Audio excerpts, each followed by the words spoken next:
गुरु माता की, भगवान भोलेनाथ की, माता कामाख्या की, सभी संतों की, गौ माता की, बोलिए सच्चे दरबार की, करौली शंकर महादेव धाम की, गंगा मैया की, माता महाकाली की, हर हर महादेव।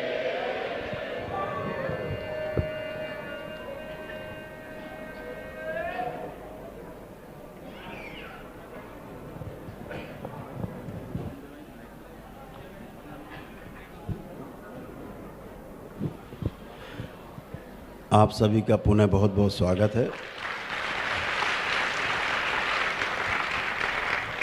हमारे बीच में तमाम संत भी उपस्थित हैं जो आज आए बैठे हमारे बीच में, उन सबका भी हम स्वागत करते हैं, सभी को प्रणाम करते हैं। दरबार आप सभी का बहुत स्वागत अभिनंदन करता है।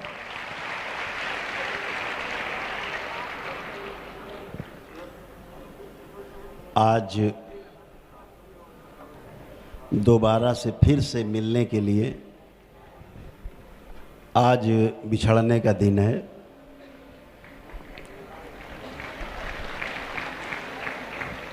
हम दोबारा से मिलें इसलिए आज बिछड़ेंगे,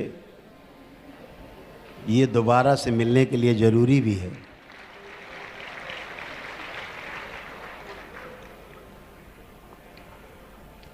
बिछड़ना तो शरीर से ही होगा, भाव से विचार से तो बिछड़ना मुश्किल है।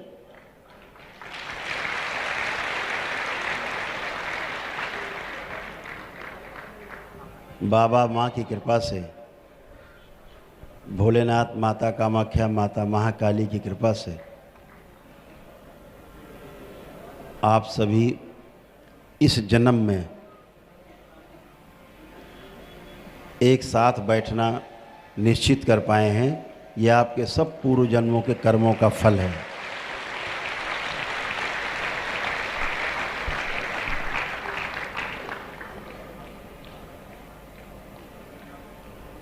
दरबार ने जो अनुसंधान किए हैं, आप उन सभी अनुसंधान के साक्षी हैं।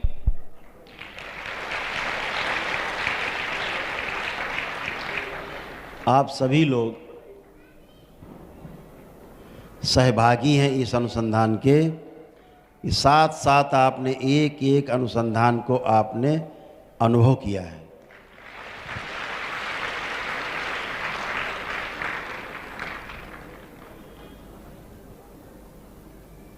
आपको पता ही है, आप जैसे कम से कम 2 लाख भाई बहन साधना कर रहे हैं। भारत और भारत से बाहर भी, हमारे नेपाल राज्य से, जो हमारे भारत से, भारतवर्ष से, हमारे देश से लगा हुआ है, जिसका इस देश में रोटी और बेटी का भी संबंध है, वहाँ पर शांति हो, इसके लिए भी हम लोग प्रार्थना करते हैं बाबा माँ से, भोलेनाथ से, भगवान पशुपतिनाथ से, माँ से, कि वहाँ शांति हो। पूरे विश्व में जो उथल पुथल हो रही है, और इस उथल पुथल में मानव जाति का सबसे बड़ा नुकसान हो रहा है।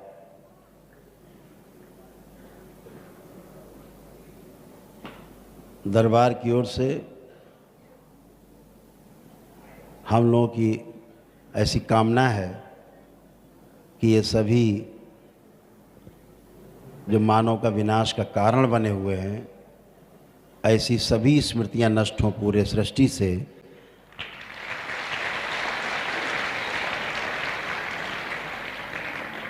और मनुष्य का मनुष्य से प्रेम जो घटता जा रहा है, शोषण कर रहा है जो मनुष्य का, उसके स्थान पर मनुष्य ही मनुष्य का पोषण करे, वो स्मृतियाँ फैलें पूरे सृष्टि में, इसकी कामना करते हैं और दरबार इसके लिए प्रयासरत भी है। आप सभी लोगों ने, बाबा माँ के सब दुलारे आप लोग, आँखों के तारे, जितने बाबा के शिष्य हैं आप सब बैठे हैं। आप 5 दिनों से दरबार में हैं।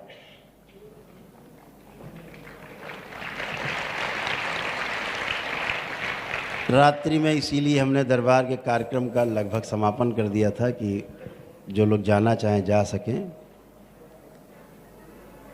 तो आप लोग जो बचे हैं 10-20% लोग, उसके बाद भी हॉल भरा हुआ दिख रहा है।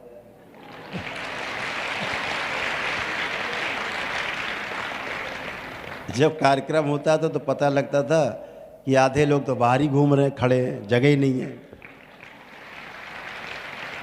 यहाँ निकलने की जगह नहीं होती।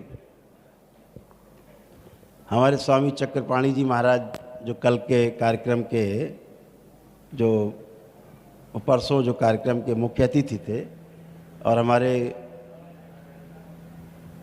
बीच में तमाम संत मौजूद थे, प्रमुख संत।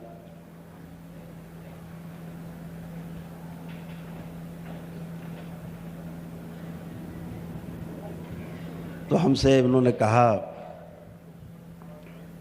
बोले महाराज जी, हमारे आने के, मंच पर आने के 2.5-3 घंटे पहले से लोग बैठे हैं और 4 घंटे हम लोगों ने लगा दिए। ये 7 घंटे से बैठे, ना तो कोई पेशाब करने गया ना कोई पानी पीने गया। अद्भुत है।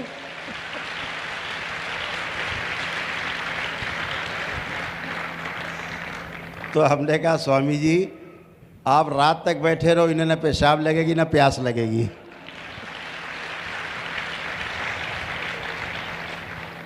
अद्भुत कृपा है बाबा माँ की, भोलेनाथ की अद्भुत कृपा है माँ की। वो स्मृतियाँ ही आगे नहीं आती कि पेशाब लगी है कि प्यास लगी है। तो खेल तो सारा स्मृति का है, स्मृतियों का ही तो खेल है। तो मैंने कहा स्वामी जी ये सब साधक हैं, ये भी साधना है कि तो सदा हुआ है, न प्यास लग रही है न पेशाब लग रही है। तो आपकी साधना को मैं प्रणाम करता हूँ कि आप सब प्रयासरत हैं उस दिशा में।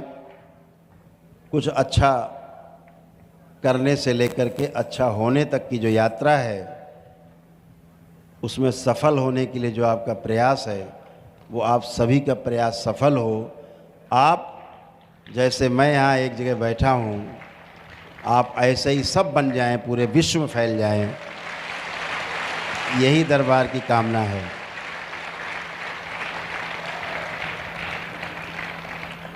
जैसे परम पूज्य गुरुदेव मुझ में प्रमाणित हैं, तो मैं चाहता हूँ कि मैं भी आप में प्रमाणित हो जाऊँ।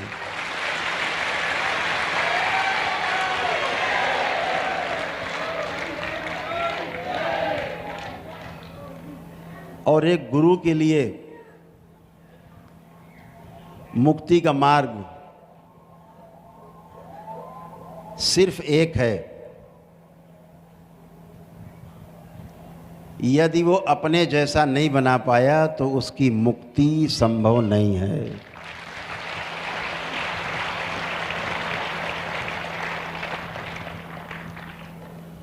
गुरु के जैसे शिष्य बन जाएं, गुरु पूरा पूरा उतर जाए शिष्यों में, तो गुरु प्रमाणित हो जाता है।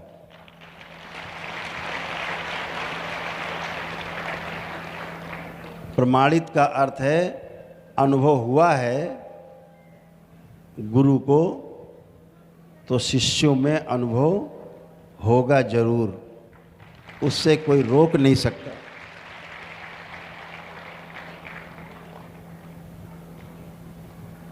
तो गुरु का जो प्रमाणित होना है वो अपने शिष्यों में ही प्रमाणित होता है। और अगर प्रमाणित नहीं हो पाया है तो गुरु भी कभी मुक्ति नहीं पाता। जैसे शिष्यों को अगर सच्चा गुरु नहीं मिले, पूर्ण गुरु नहीं मिले, तो शिष्यों की मुक्ति नहीं, ऐसे अगर अच्छे शिष्य नहीं मिले गुरु को, तो गुरु की भी मुक्ति नहीं। दोनों एक दूसरे के पूरक है। जैसे सांसारिकता में पुत्र जो है, पुत्री जो संतान है, माता पिता को अपने में प्रमाणित करते हैं। पिता ठीक से आखिरी श्वास नहीं ले पाता जब अगर उसको ये पता हो कि हमारी जो संतान है हमारी बातों को आगे नहीं बढ़ा पाएगी, मरते समय वो अतृप्त रहता है और अतृप्त ही मरता है और अतृप्त ही पैदा होता है। जो तृप्त शरीर छोड़ेगा वो तृप्त ही पैदा होगा, जो बेहोशी में शरीर छोड़ेगा बेहोशी में पैदा होगा।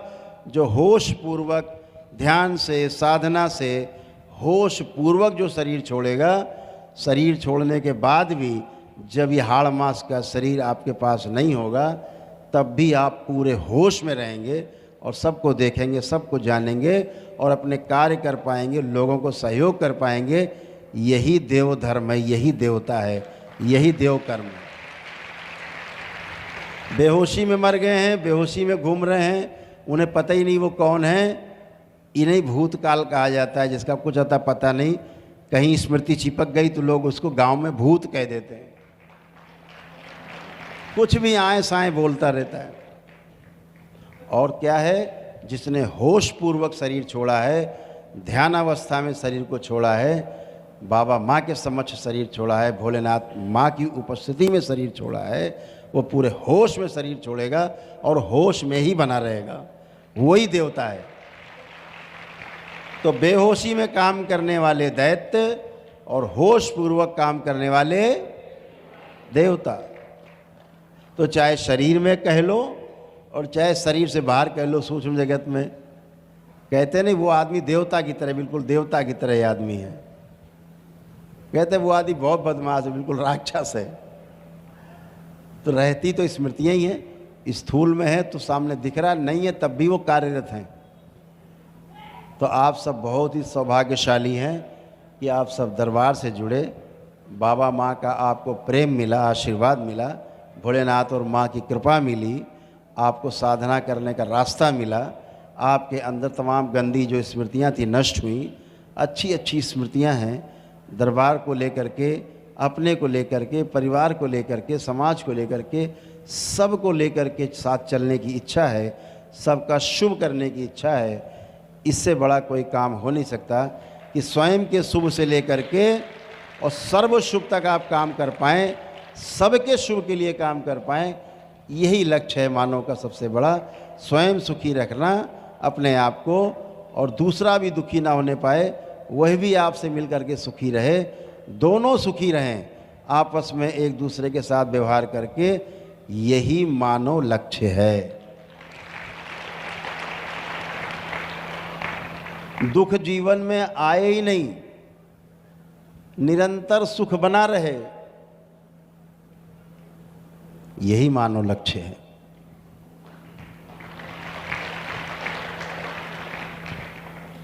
तो मानव लक्ष्य है और जीवन का भी लक्ष्य है, दोनों अलग अलग लक्ष्य हैं।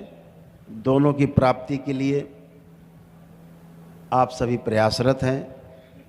दरबार की ओर से बहुत बहुत शुभकामनाएं कि आप अपने लक्ष्य को प्राप्त हों, आप तमाम कर्मों के बंधन से मुक्त हों, विचारों के बंधन से मुक्त हों, उन तमाम अच्छी और बुरी स्मृतियों से मुक्त हों अपने शरीर के अंतिम चरण में, छोड़ने के चरण में, कि ना तो कोई बुरी स्मृति आप में रह जाए ताकि उसका कोई कर्म भोग ना बने और वापस आपको भोगने के लिए जन्म लेना पड़े, ना ही किसी अच्छे कर्म की स्मृति बचे ताकि उसका अच्छा भोगना पड़े, उसके लिए जन्म लेना पड़े। इसलिए अच्छी स्मृतियाँ हों चाहे बुरी स्मृतियाँ हों, दोनों से ही मुक्ति के बाद ही मोक्ष संभव है।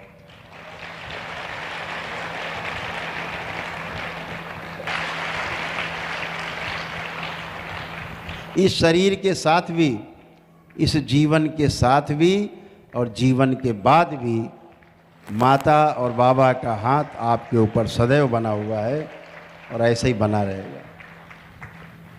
तो आप सभी को बहुत बहुत शुभकामनाएं, दरबार की ओर से बहुत प्रेम, बहुत आशीर्वाद बाबा माँ की ओर से कि आप सब स्वस्थ रहें, आपका परिवार स्वस्थ रहे। अपने प्रार्थना और संकल्प पर ध्यान रखना है। अपना संकल्प ध्यान रखना है कि हमें इन 84 लाख योनियों के जन्म मरण के बंधन से मुक्त होना है, ऐसा संकल्प बना रहे। ऋतंभरा, ऋतंभरा मतलब सत्य से भरा हुआ संकल्प। सत्य क्या है? जो है ही, सदा से था, है और सदा रहेगा, यही सत्य है, यही सनातन है। ऐसा सत्य से भरा हुआ जब व्यक्ति संकल्प करता है, अपनी इच्छा शक्ति, भाव शक्ति, विचारों की शक्ति संकल्प के द्वारा एकत्रित करता है, समर्पण आता है, तो आपका संकल्प, आपकी प्रार्थना फलित हो जाते हैं। और आप सबको इस बात का अनुभव है कि आप जो प्रार्थना करते हैं वो आपकी सफल होती है और उसकी प्राप्ति होती है। ऐसे कितने लोग हैं जो प्रार्थना करते हैं और दरबार क्षण भर में पूरा करता है। ये सब है। बोलिए सद्गुरुदेव भगवान की। ये शक्ति है आपकी, ये दरबार की शक्ति है। तो जब आप सही ऊर्जा से जुड़ते हो तो सही ऊर्जा से जुड़ने का परिणाम होता है कि आपका प्रार्थना सही होती है, आपके संकल्प सही होते हैं, आपका रास्ता खुलता है और मुक्ति का द्वार बनता है। और आप इहलोक में भी और परलोक में भी दोनों जगह अपने झंडे गाड़ते हो और अपने कुल का नाम रोशन करते हो, स्वयं को आप आगे ले जाते हो, अपनी जो आपका जो वंश है आगे का वो भी आगे की ओर बढ़ पाता है आपकी अच्छी स्मृतियों के सहारे। ऐसा करके आप सुख से, शांति से, संतोषपूर्वक आनंद को प्राप्त होते हो, परम आनंद को प्राप्त होते हो। यही व्यवस्था है। तो आज एक छोटा सा भजन करेंगे और भजन करके बाबा का, और फिर यहाँ से हम एक दूसरे से विदा लेंगे। और अगले कार्यक्रम के लिए कि अगली पूर्णिमा कहाँ होगी, तो हम लोग अगली पूर्णिमा मनाने के लिए आपको YouTube से मालूम हो जाएगा कि अगली पूर्णिमा कहाँ मनाएंगे। आपको YouTube से ही पता रहेगा कहाँ मनाएंगे। ठीक वैसे कोशिश ये है कि अगली पूर्णिमा हमारी वृंदावन में हो।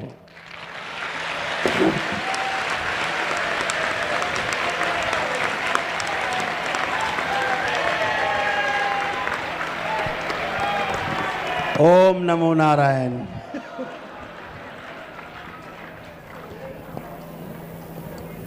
तो भगवान नारायण की छात्र छाया में, उनकी छत्र छाया में, वृंदावन में पूर्णिमा मने दरबार की, इससे सुंदर कुछ हो नहीं सकता।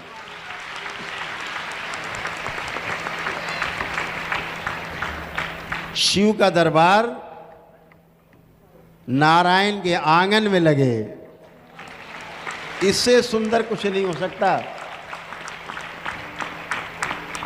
तो जब भी अगली पूर्णिमा होगी उसकी तिथि घोषित की जाएगी कि किस तिथि में होगी। दिसंबर में चूँकि सर्दी बहुत ज़्यादा है, इसलिए दिसंबर में वाली पूर्णिमा स्थगित रहेगी।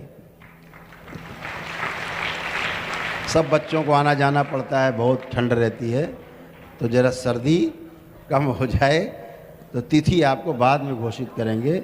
लेकिन पूर्णिमा जो मनेगी धूम धड़ाके से, जो पूर्णिमा मनेगी वो वृंदावन में मनेगी, और कम से कम मनेगी तो 5 दिन की मनेगी।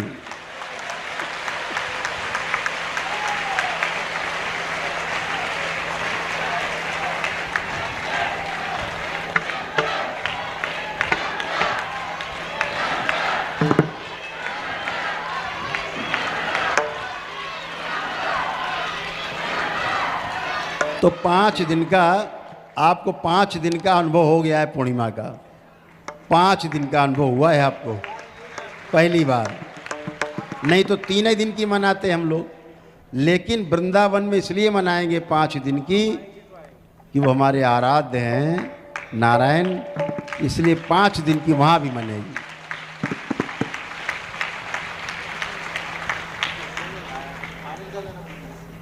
ये हरि द्वार है और हर का भी द्वार है और हरि का भी द्वार है।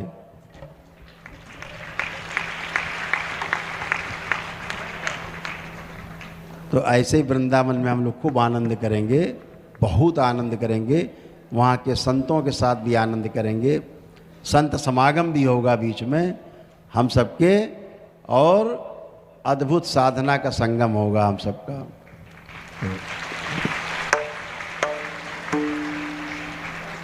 हमारे तमाम संत साधु समाज के लोग अपना घर छोड़ते हैं, परिवार छोड़ते हैं, साधना की चाह में, मुक्ति की चाह में। कभी कभी कुछ लोग भटक जाते हैं। दरबार का प्रयास है ऐसे सभी लोगों को रास्ता दिखाने की कोशिश होगी जो रास्ता देखना चाहते हैं।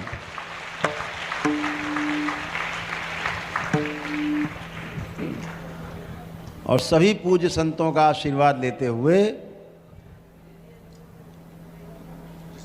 कामना करते हुए कि वो सब हमारे जब मंच पे आएंगे तो उनके आशीर्वचन आप सबको प्राप्त हो, उनका अनुभव, उनका मार्गदर्शन आप सबको प्राप्त हो, जिससे आप और आगे बढ़ सकें। ये प्रयास पूरा जारी रहेगा। तो हम सभी पूरे देश के पूरे संत समाज से, सभी पूज्य संतों से विनयपूर्वक आग्रह करना चाहते हैं कि दरबार को अपना आशीर्वाद, अनुग्रह अवश्य प्रदान करें। जहाँ कमी हो वहाँ मार्गदर्शन करें, ताकि दरबार सही रास्ते पर हमेशा चलता रहे और सही रास्ते पे चल के एक उदाहरण प्रस्तुत करे कि गृहस्थ में रह करके भी साधना की जा सकती है।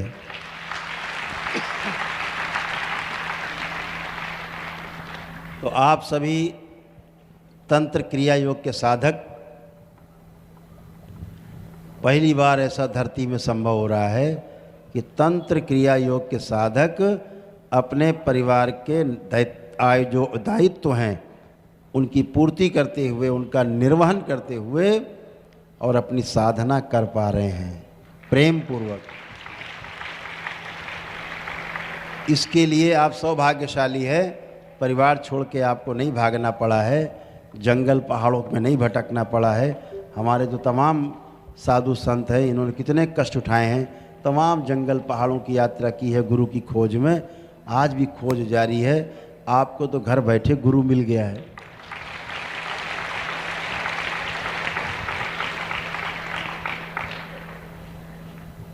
तो छोड़ना है तो खराब स्मृतियों को छोड़ना है, नष्ट करना है। घर नहीं छोड़ना है, परिवार नहीं छोड़ना है, समाज नहीं छोड़ना है।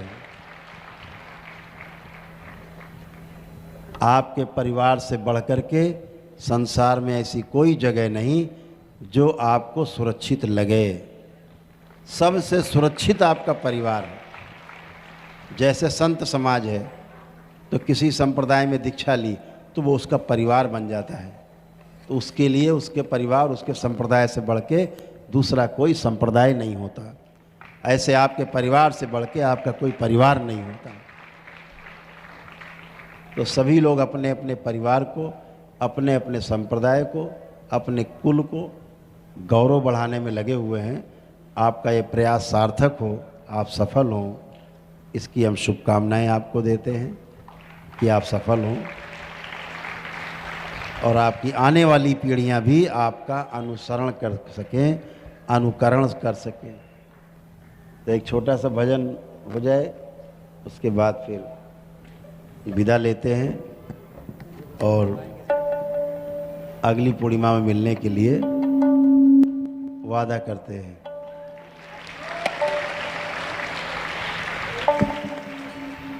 दरबार का ऑफिशियल चैनल करौली सरकार ईश्वरीय चिकित्सा विज्ञान केंद्र चैनल को जरूर सब्सक्राइब करें। नमः शिवाय।